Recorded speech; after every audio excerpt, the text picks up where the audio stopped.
உண்ணாமுலை உமையாளொடும் உடனாகிய ஒருவன்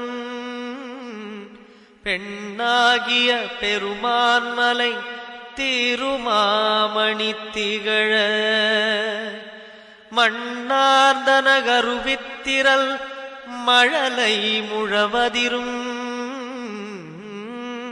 அண்ணாமலை தொழுவார்வினை வழுவா வண்ணமருமே.